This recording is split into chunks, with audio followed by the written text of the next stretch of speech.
Tamatika, mmefanikiwa kupata ushindi wa goli 6. Ulikuwa ni mchezo wa namna gani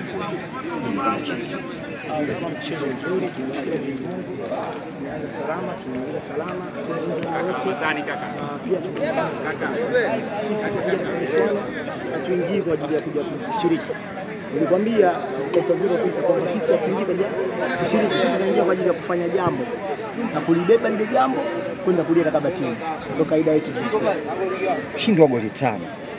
Unatoa salamu gani kwa Watanzania? Na imani kuna katika group letu kuna wengine ambao wanatufahamu.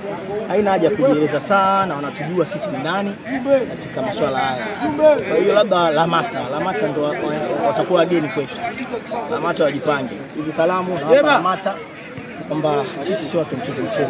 Wakitaka kutujua sisi wapitie YouTube nini, wataona clip zetu. Mnaonekana mmepata mashabiki wengi sana kwenye mchezo huu. Na hii imekuwa nini siri ya mafanikio ya GSP kama nilivyokuambia inatokea Kariakoo. Kwa hiyo ukitaja Kariakoo umetaja GSP. Hao tunaona ni mashabiki wetu.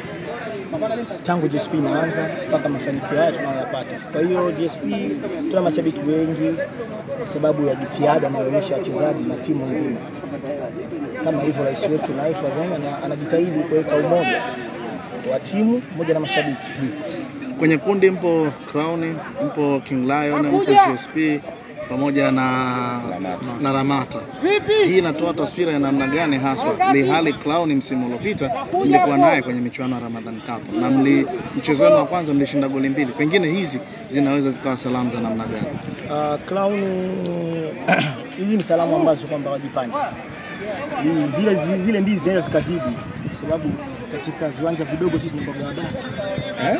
Tunakuwa wabaya sana katika viwanja vidogo kama hivi. Kwa hiyo wajipange kama Crown, wakae chini, wajue wanaingiaje katika siku ya mechi yetu sisi na wao. Asante sana. Asante sana.